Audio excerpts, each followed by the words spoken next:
stories behind your favorite disciple songs.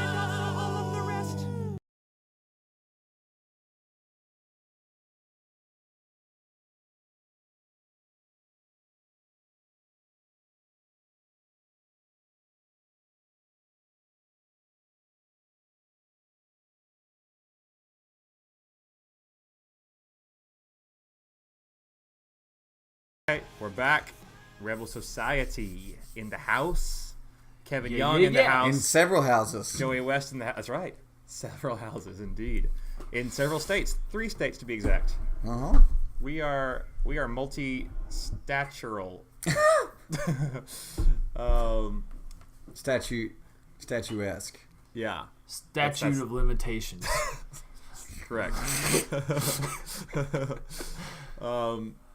So this, I don't even know what that means. it's okay.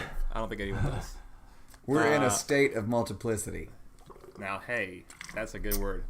That sounds like a movie title. 5 syllables. 5 syllable. There you go. That's Oh one. my gosh, we gotta bring that back. So today we're here to talk about a little-known song of Disciples that has barely seen the light of day. Most people don't know it yet. They're not. It's a familiar with it. seaside. Yes. Oh, that's amazing. That's very good. It's actually our only one. It's Disciples' only Yeah. seaside. Recorded on the beach. Seaside. Did it have an awesome music video to go with it, where the waves were crashing over you and Yep. all that? Yep. It has Like every other, every sounds- other Christian band. It sounds very Christian. Yeah. Wow. So I was the baptized song- repeatedly by the Atlantic Ocean. I thought you said the Atlanta coaching. Like Yes, Atlanta that too. Falcons. All the coaches too. of the Atlanta Falcons baptized you. That's also known as a tackle, getting baptized. Yeah. Oh, they do the drills in the ocean, Yes. so it doesn't hurt as much. Right. That's great. Breaks the fall. Speaking of nothing. Yeah, this song is called Dear. We call it Dear X. The full title is Dear X. Dear You X, don't own you me. don't own me. You don't own me. Ooh, And good that's song. something that I consistently forget, that song's title is longer than what I think it is. Like, I'm in the band and I just think the song is called Dear X. Well, the way that happened was we just wanted to call it Dear X. Who's we? The band. We just Okay. wanted to call it Dear X. So at this particular time, the guys in the band were Kevin Young, Nice. Good. Micah good dude. Sannon, Andrew Welch, Israel Beachy, and Tim Barrett at the beginning of the recording. And then Trent Rife ended up playing drums. And Lester Estelle played drums as well. And I think Lester played on all the softer tracks and Trent played on all the harder tracks.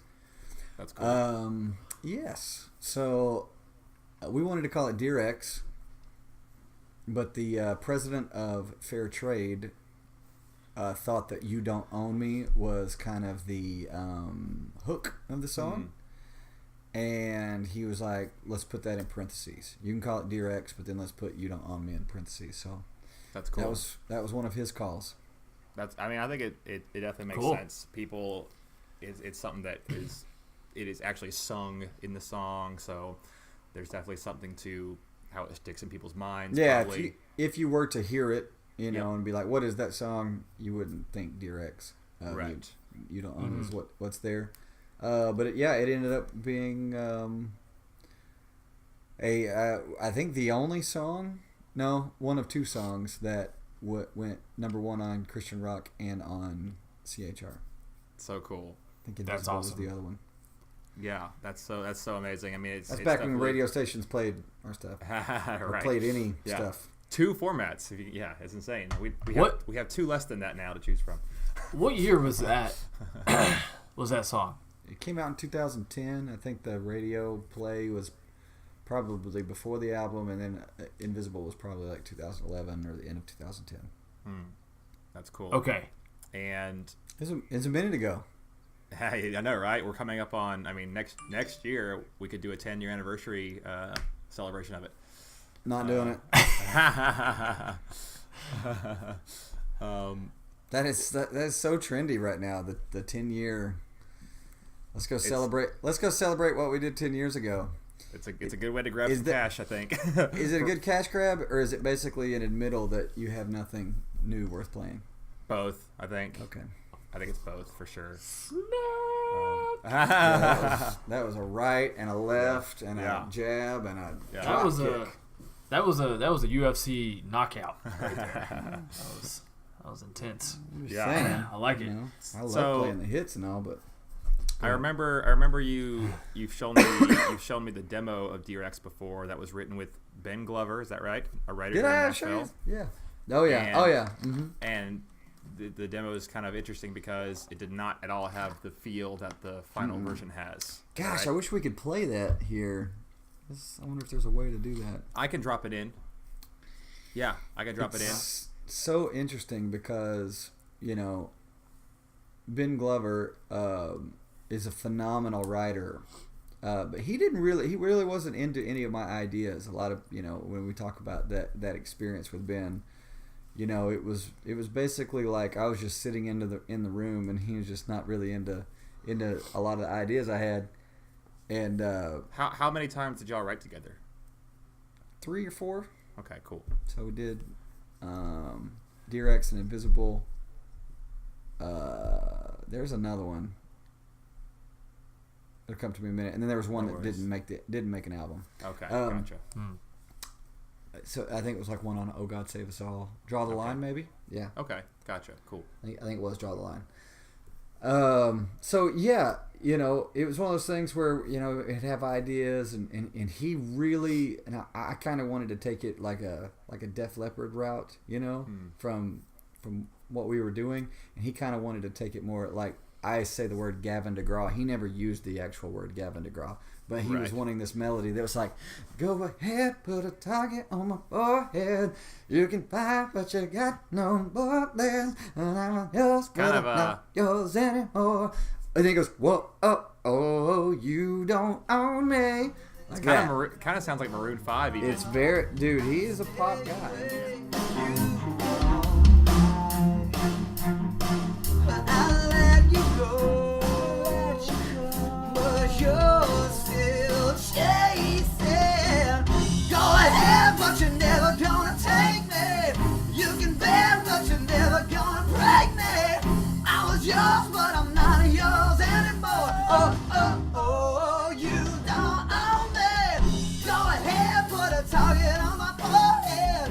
You can fire, but you got no bullets. I was yours, but I'm not yours anymore. Oh, you don't own me.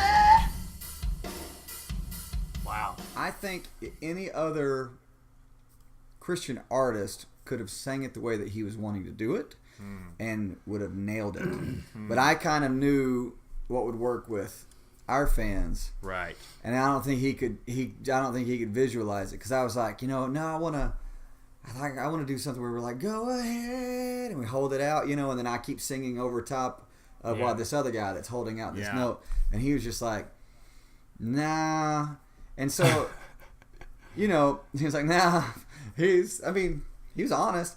So, but that's the cool thing about, you know, I can see why writers are that way, you know, in his defense, because that's his only chance to get his input in the song. Once I leave that session, I'm gonna do whatever I Yeah, actually he's want not to do. going to interact with you guys anymore, pretty much at that point. Yeah, it's so- a done deal. That's basically his only time to get his 2 cents in, and so Right.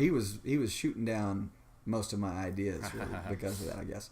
So You are a smart man though, because that melody line is cringeworthy in rock world. Good lord. Yeah, well, it was all it's like borderline pentatonic, you know, and bluesy. Right, And right. and I always wanted to add the steps, you know, the na na na. Yeah. Yeah. I was wanting to add the steps in there, and that's that note. He was like, "Nah, I want to just keep it, you know, you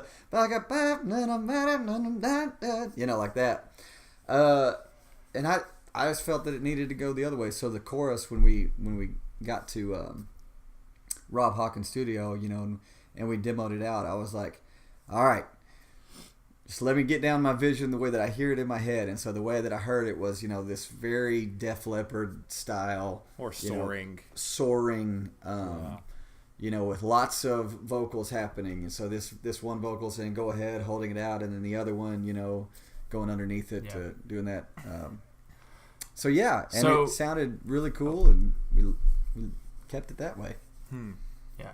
So before we get into like even more of like kind of how the song formed, like where did what was the idea behind the song? Like when you did this concept like just pop in your head one day as like I want to write a song about this, or did it kind of come in that writing session with him, or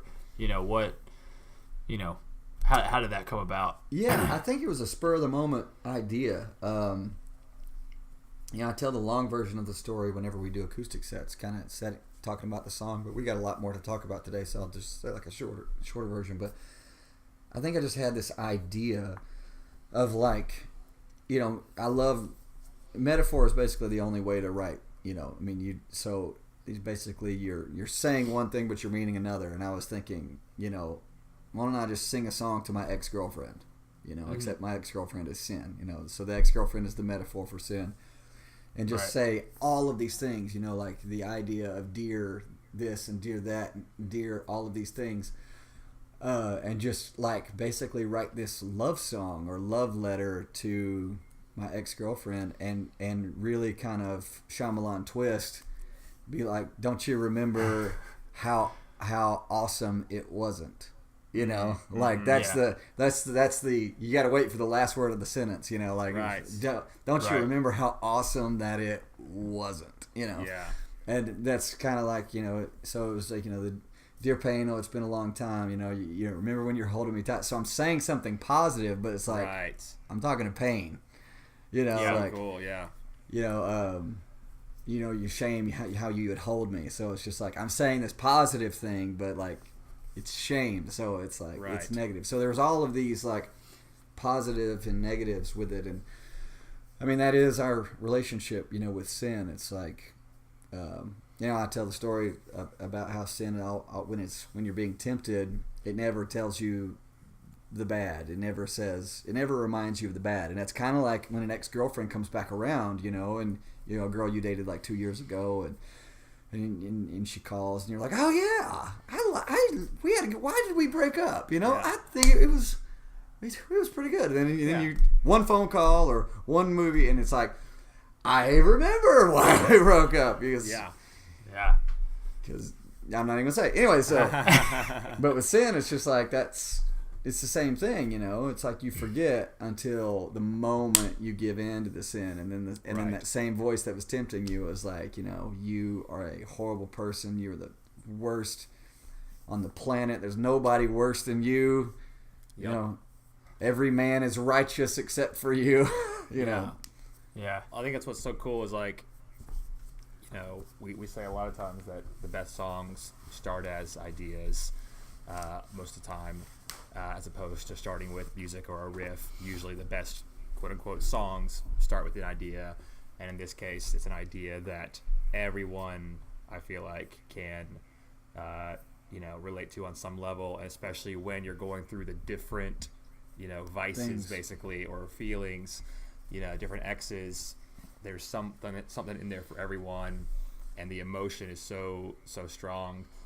I'm curious, like, after y'all recorded it and, leading up to it being released as a single, did you have the feeling that it was potentially going to be the biggest Disciple song to that date, Yes and no. I mean, we took a risk because, normally Disciple track ones are always bangers, we're always just coming out swinging, and we took a risk in that. I thought it was a really good song, and I was like, could this be a track one, And, like how weird, like we're really going to take a left turn here. How weird would this be to really come out? And not only that, but like it not being a banger, it just being like this, song that like is a rock song, but you don't know it's a rock song till, 60 seconds. In. Yeah, 60 seconds in. So I don't think that we knew it was a really one of the best songs we've ever written. We knew that, The one thing that I was really excited about was how universal the song was. How, like, almost everyone could relate to it. You know, you'd say "Dear Shame," "Dear Pain," "Dear Hate," "Dear Anger," and people picked up on it immediately that they could put whatever X they had and fill in the blank. You know, "Dear Lust," "Dear Drugs," you know, "Dear," you know, whatever the thing, "Dear Pride," "Bitterness." They picked up immediately. And just hear story after story after story of like, oh, this is my song. You know, this is Right. That has helped me through, you know, this thing or that thing. That was the coolest part of the song, which is how universal it was. You know, when you can write a song that literally can speak to your entire audience, because not every song can do that. Absolutely. You know, Absolutely. some songs are just good songs, but they only actually minister to a certain group of people who have been through, you know, whatever. Right. But this is one of those that actually, you know, just covered everybody, and that was that's a good feeling when you're able to write a song that can do that. Yeah. So It's amazing. so the album comes out, does really well. Correct me if I'm wrong. Is it the best or second best selling Disciple album in our catalog? I don't know as of today. I'd have to go check. It has always been the second. And, Okay. But gaining on the first. So Scars Remain is the best selling. yeah, Disciple album. and Horseshoes and Hand Grenades was barely behind, thousands of units behind. Yeah, gotcha. So Barely. In the less than, Right. It's always been the less than 5,000 units behind and gaining. Right, and you're also talking about. I would almost bet money that the Horseshoes songs have been streamed way more or purchased digitally way more than Scars. But I don't know if they count that in the SoundScan. Anyway, I guess what I'm getting at is like Scars also came out at a time where CDs were being bought a lot more, whereas nowadays, or you know, since Horseshoes, the digital and streaming world has taken over a lot more.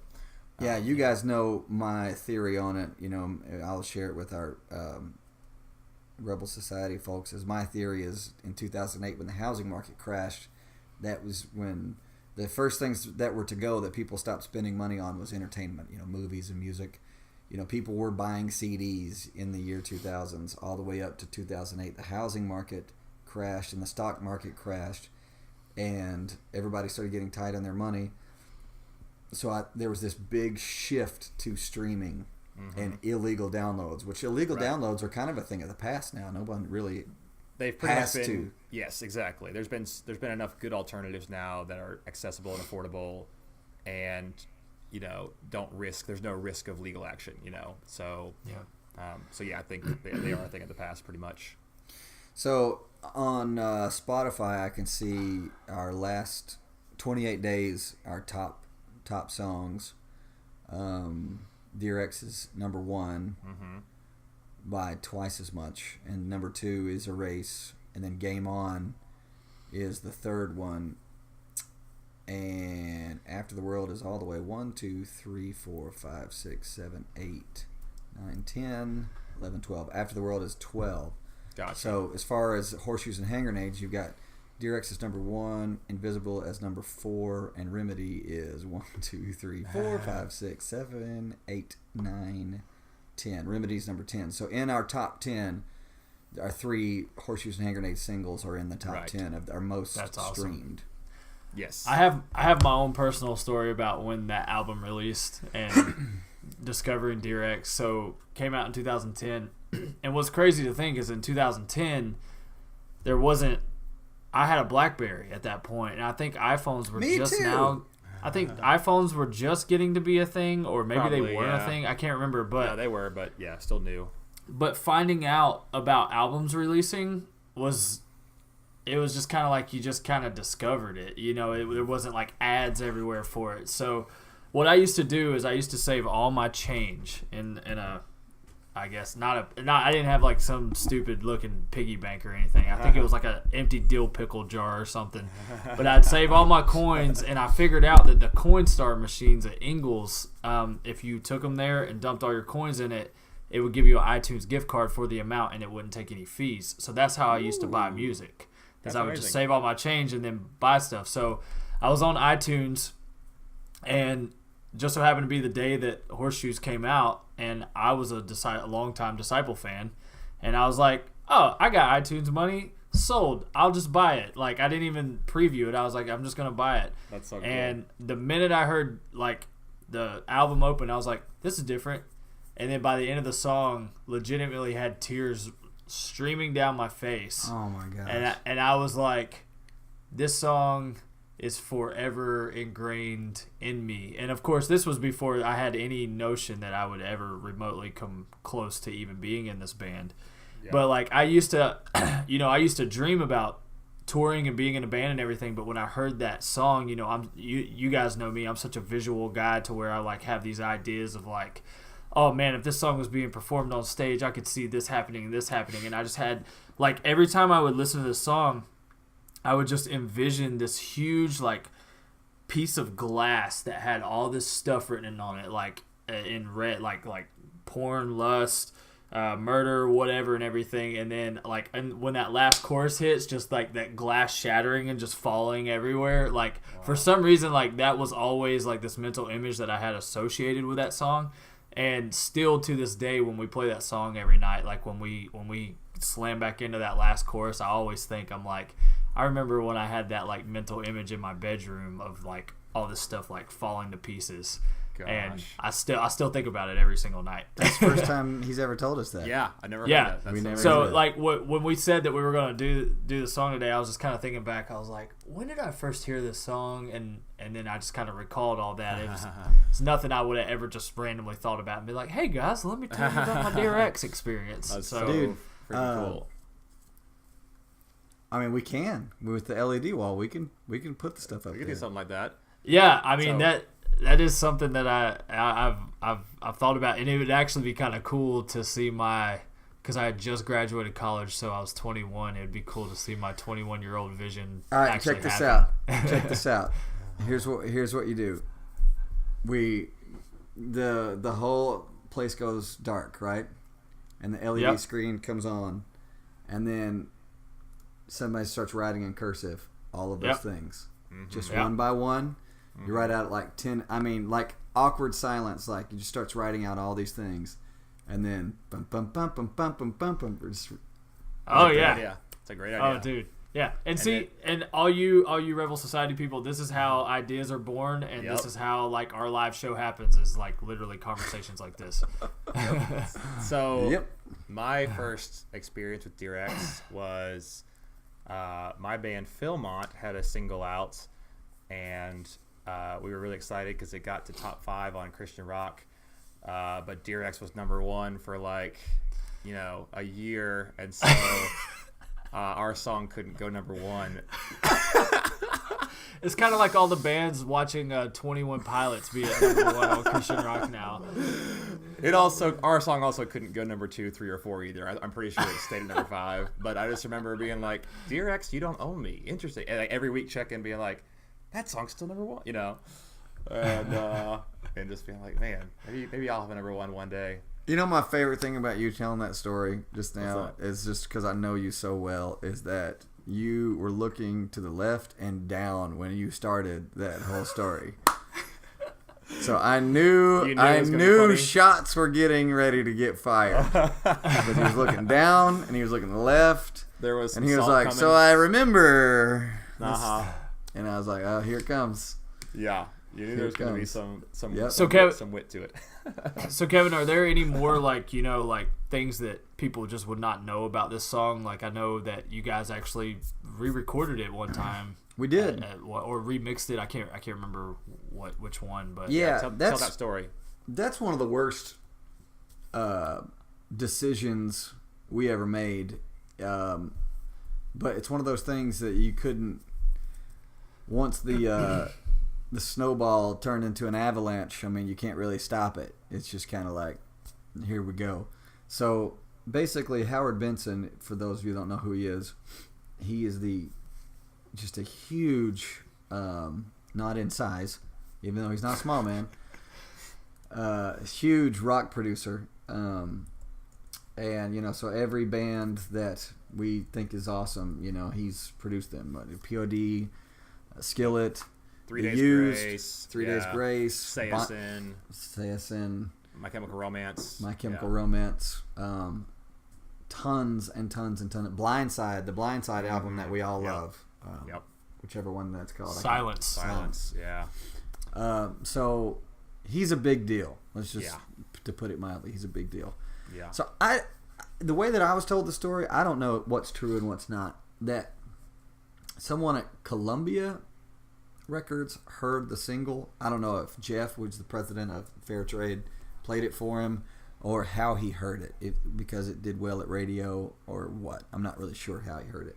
So in that world, they were like, I think it's just like page 2 of the mainstream playbook. That's a hit. Let's re-record it. Let's get Howard Benson to re-record it and really make it whatever. Just to have a name with it. Dude, and we were like, oh my gosh. And then the president of the record label, Jeff, was just like, this is your chance. This is it. This is your moment. This is your chance. So we're flying to California for 2 days to go record Dear X, which, looking back, I'm going, okay, that's not enough time. But anyway. Right. I remember you saying real quick. I remember you mentioning that. I think did Andrew Welch cry when he found out, or when y'all found out? He did. He cried. It was like such a epic moment to be like, you're going to Los Angeles to record with Howard Benson. We're going. Yeah, we're all. Hey, pack your bags. We're going to record with Howard Benson. 2 days to record all parts. Mm-hmm. Good gosh. It's crazy. Yeah. For those of you who don't know how the studio works, that is insane. To try to make a good single. Do you know how much it cost? Just out of curiosity. I do. I know exactly how much it cost because it came out of it was a recoupable expense. Oh, right. Yeah. So when we got those are fun. When we got the statement, that song alone cost more than the entire record. Wow. Recording to re-record? Recording with Howard Benson one song cost more than what it cost us to do the entire record in Nashville. Unreal. Which is at least a whole $7. Yeah. I'll say that. Yeah. That's what I was curious about. That's what I was. It was in the about. tens of thousands of dollars times 4.5. So anyway, nice.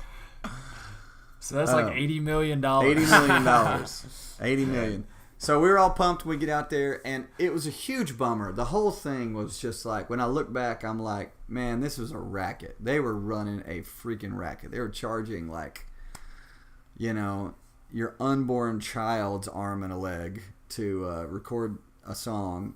But I didn't know all that going in. And we got out there, and you're like getting ready to work with this big time producer. And I was super bummed because they just let the band do whatever we wanted to do. And they let us pick the tones, and they let us play what we wanted to play. And there was virtually no input from the producer whatsoever on all the so the guitars, I'm just telling you, no offense to the guys, but the guitars sound awful. The vocal performance is awful. Everything's awful. And Chris Lord-Alge even mixed the thing. Gosh. All right? And he even took percentage points on that. So I get statements where Chris Lord-Alge gets percentage points every time Dear X is streamed. So that's publishing on the song, or that's performance on the that particular So sometimes producers and mixers will get a percentage point, as part of their deal instead of payment, or they'll get payment plus a percentage point of the record or the song. So he got 1% or whatever it was. It's crazy. 3 points or 1 point, whatever it was. But it was just all and I could the red flags were going off everywhere. I was just like, but I mean, I'm in there in the studio, and you're like, you guys know how I am. I'm normally like, hey, is this the best idea? And that's how we work. You guys are that way with we're that way with each other.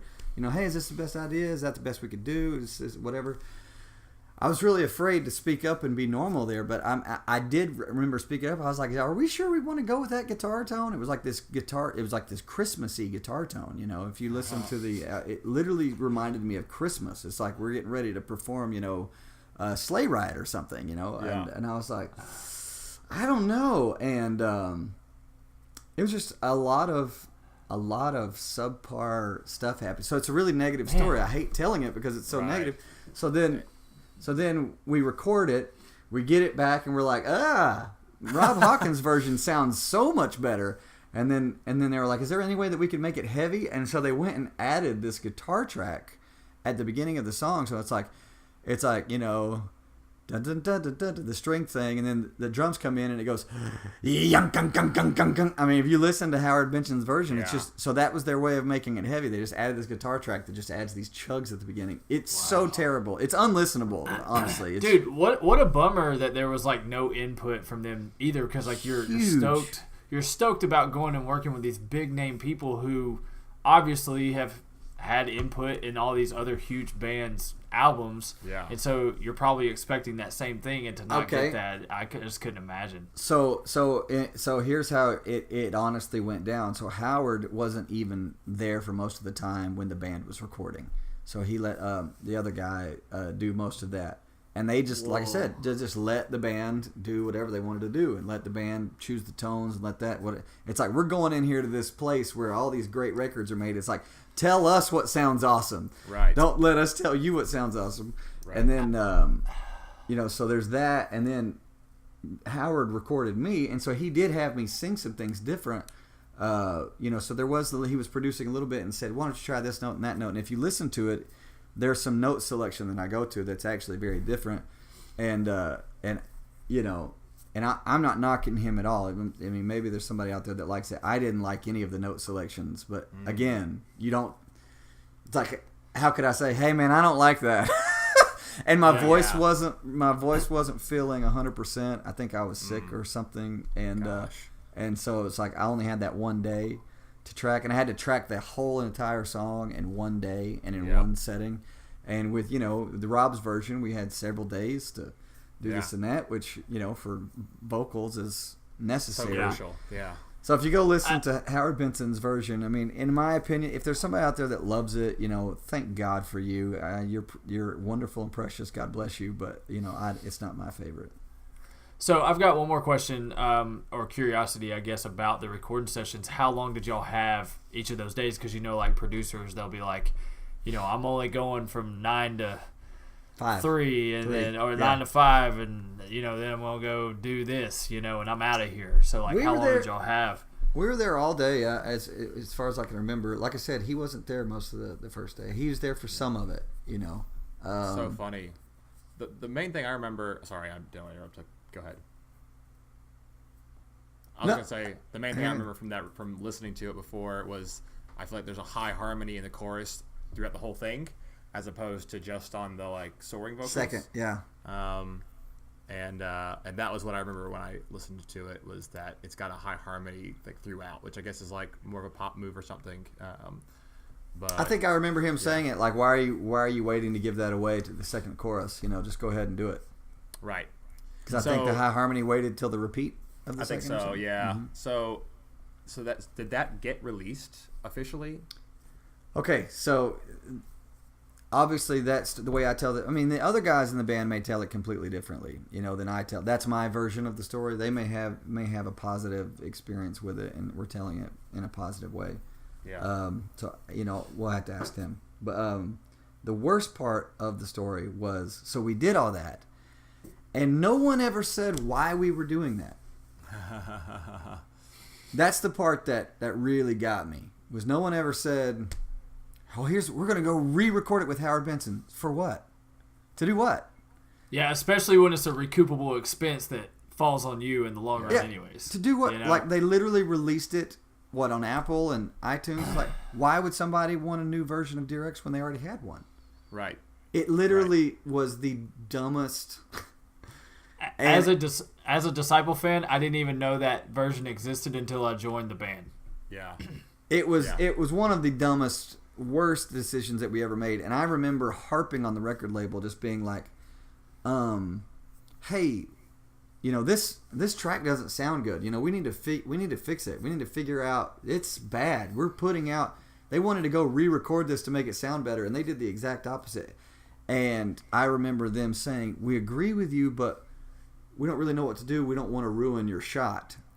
And it was like, that was what was so important. They didn't... The shot. They didn't want to, like, say anything to...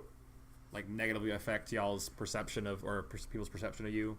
Yeah, industry. so with Columbia Records or Sony or whoever it was, I think it was Columbia. So they didn't want to like push too hard. So we were like, well, what are we wanting to do with the song?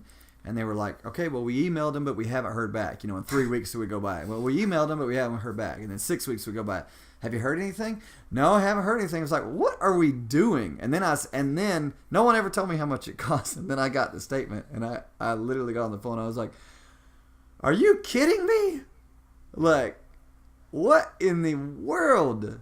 Why did we Wow. do any of these things? And it was just like Wow. that. When I look back, I think genius move on their part because they got a whole lot of money for letting the band. Seriously. I mean, they literally hit record and let like you it was use like, the studio. Yeah. okay, Gosh.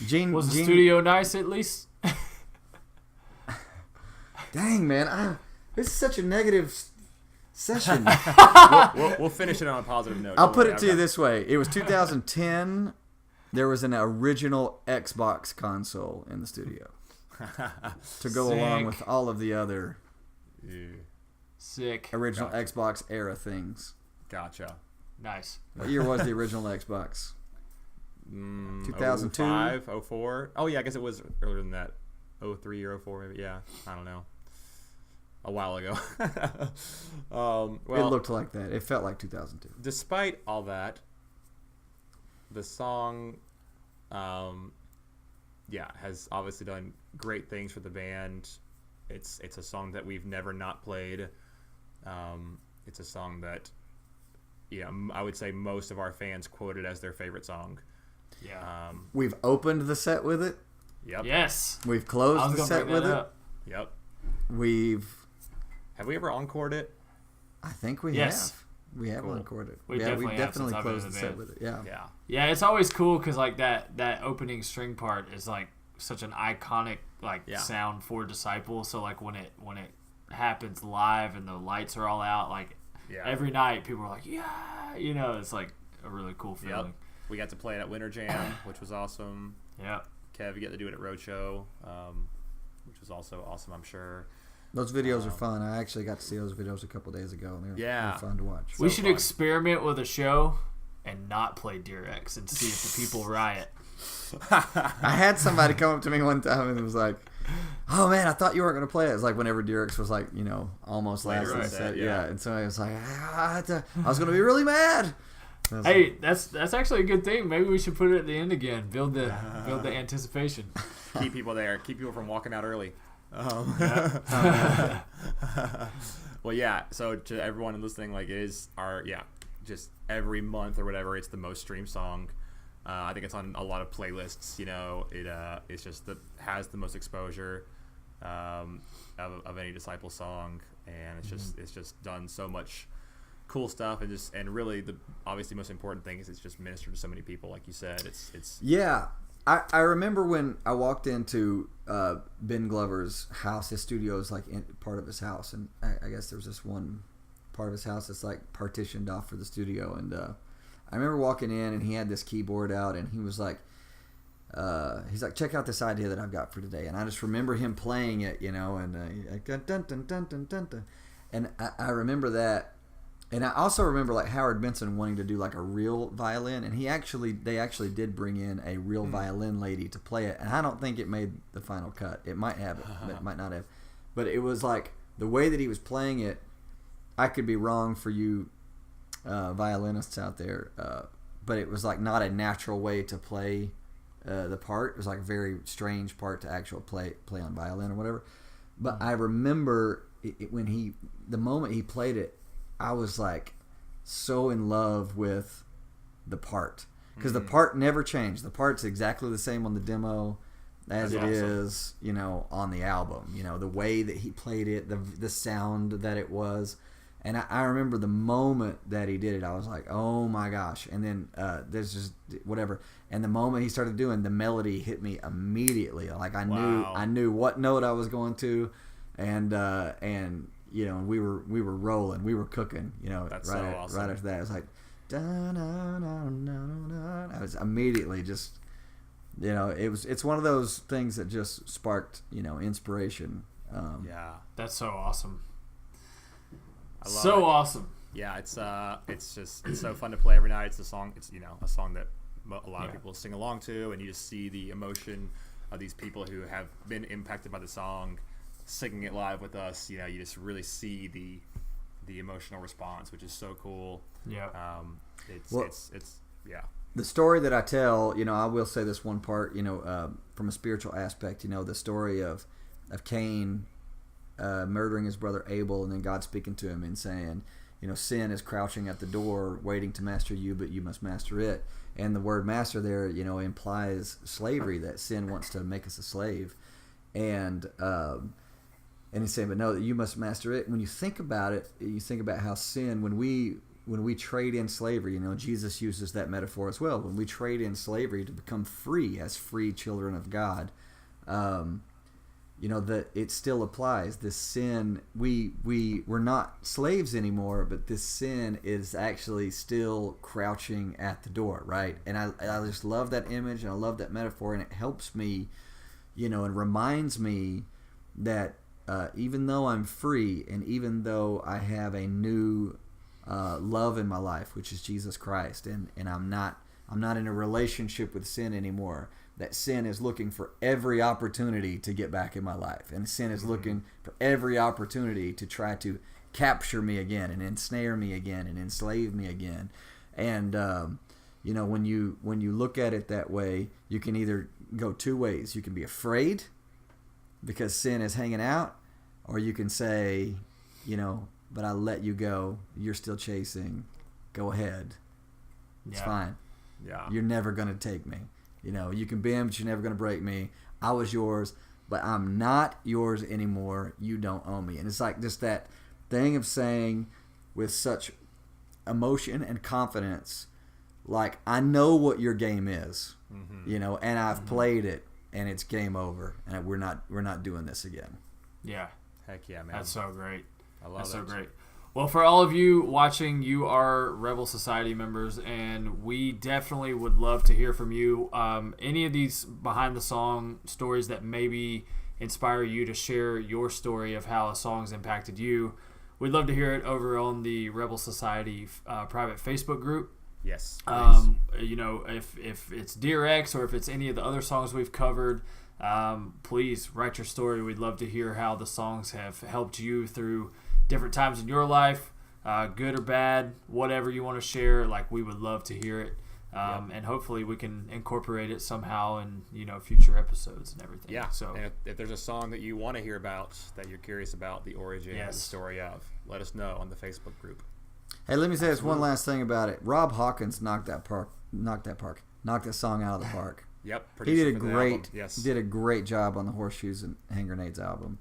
Absolutely. And it's so funny because they wanted to redo the song and try to make it better, and there was no making it better. Rob knocked it clean out of the park, man. He did it's pretty fantastic job on that album. Yeah, I mean, that's what's funny to me is whenever you first told that story to me, I was like, how could anyone have made it better? Like, what could possibly have been done, Yeah. And I think that was probably the problem, that there was nothing to be done. And I know that he loves that. I know that he loves that we went to Howard Benson of all people, and that his version's better. I know that he loves it. Absolutely. He's probably a Rebel Society member, so thanks, Rob. Yeah. All right, y'all. We'll see you next time.